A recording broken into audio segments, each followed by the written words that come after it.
Welcome to the Whisper News channel. After months, a major operation from Russia on the Eastern Front. While the Ukrainian side is responding strongly to these attacks, the Southern Front has reached its limit. Advances are vital in the most crucial period of the war. So which side has the advantage? I am waiting for your predictions before we start our video. With the first light of the morning, the activity on the Eastern Front started.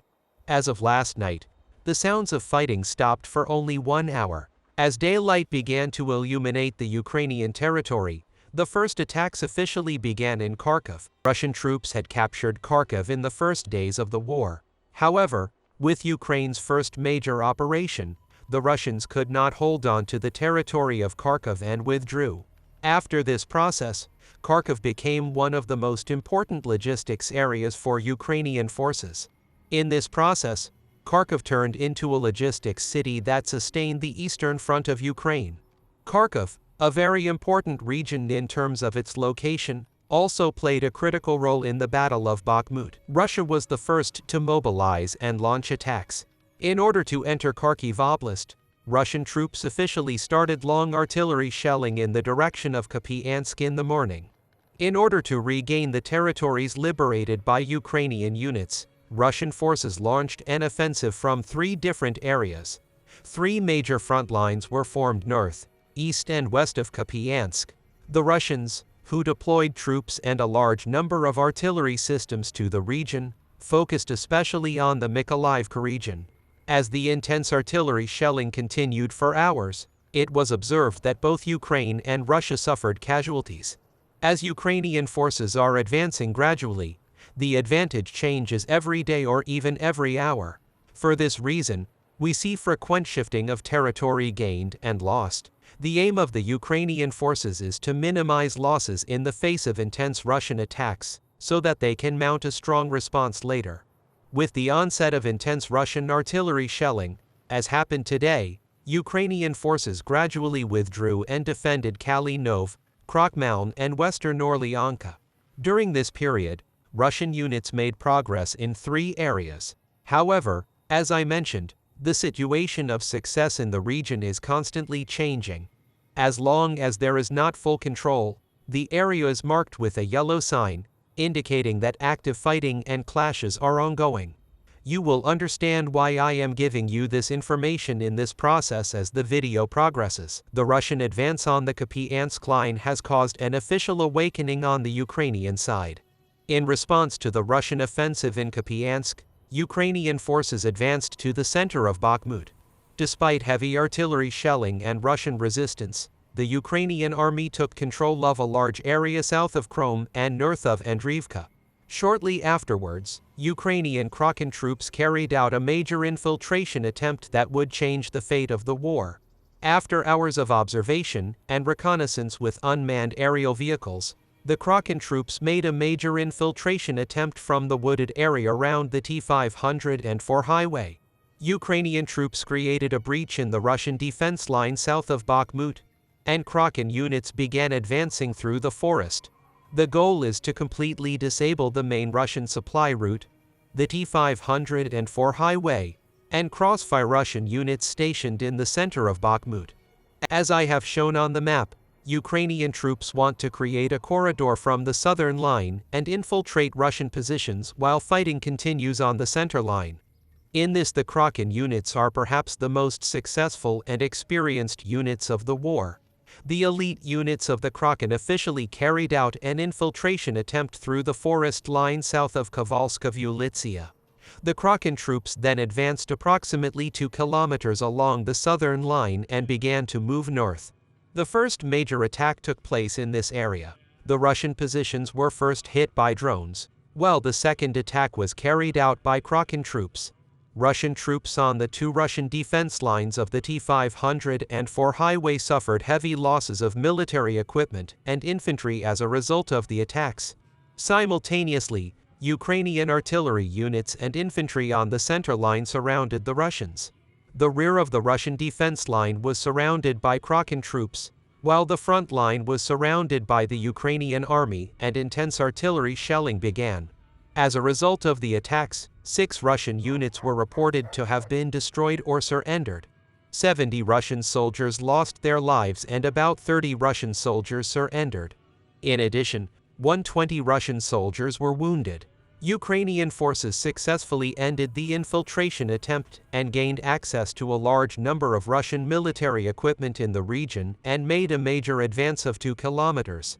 In a very short period of time, massive Ukrainian deployments were transferred to the area to ensure that the area would remain permanently in the hands of Ukrainian forces.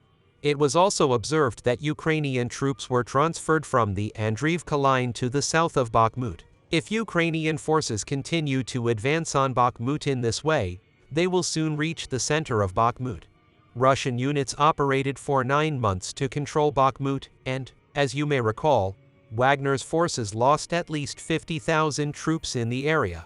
If Ukrainian troops capture the area, the symbolically important Bakhmut front for Russia will change hands, and this will cause a major decline in both Moscow and the Russian army. This is very important, because as a result of the operations, the reaction against Putin and the Kremlin is growing. In almost all of the separatist regions, many separatist groups and local people have started to rise up against Putin. Victories on the front lines have a direct impact on the Kremlin. The army and the central government are connected by an invisible bond. Therefore, events will affect each other. After the successful operations, the President of Ukraine issued a very important message. The main topic of the message is the beginning of the liberation of Crimea. Zelensky said in a video statement, "Today I held a meeting on the content of our return policy, especially regarding the reintegration of Crimea into Ukraine. It is clear that after the liberation of Crimea from occupation, economic opportunities, personal security for people, and a real sense of freedom will return there, which has not been there since 2014. But I promise you that all this will not be just abstract. Every detail of the deoccupation of Crimea must have a special meaning. How exactly is normal life returning? What exactly does this mean for Crimea and for all our people? This should be clear to everyone. Step by step, we are making the deoccupation of Crimea more and more accessible and well thought out. Today I spoke with the Prime Minister of the Netherlands, Mark Rutte, and the key topic in our conversation was the protection of people, protection against Russian aggressors. We discussed in detail how to strengthen our fighters on the front line and how to provide more security to our cities, villages, all our territory. We are preparing new defense packages, and I am personally grateful to Mark and everyone in the Netherlands, everyone who stands by Ukraine. We are preparing to upgrade our aviation with modern aircraft, and the Netherlands can be a leader in F-16s for Ukraine. It is important that the Netherlands has joined the G7 Declaration on Security Guarantees for our country, and we discussed how these guarantees can be determined at the bilateral level. I also invited Mr. Prime Minister Mark. I can say that the Crimea and F-16 announcements are vital for the war. While Ukrainian forces are making long-term plans for the war, they have also officially started preparations for the post-war period. In fact, Russia's attack on Ukrainian territory will cause the Ukrainian army to reach a modern level.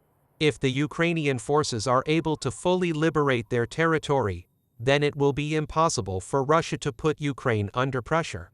In addition, the surrounding countries, such as Finland, Sweden, and Ukraine, have also taken great precautions against Russian aggression. Putin is responsible for the illegal aggression. But it was Putin's mistake that led to the end of perhaps 200 years of Soviet plans. The complacency of Putin and the Kremlin in the early days of the war, the idea of ending the war too quickly, and the underestimation of the opponent was the end of both Putin and the long-term Soviet plans. The war on the territory of Ukraine is likely to continue for a long time. For the stability of the region and to prevent more people from being affected, we hope that the conflicts will be resolved at the table. This is the end of another video. We will continue to convey the events in the following hours to you quickly and accurately. We continue to convey the events to you objectively. You can like the videos to support us. You can also subscribe to the channel to make it easier to follow new videos. I wish you all a happy day and see you soon.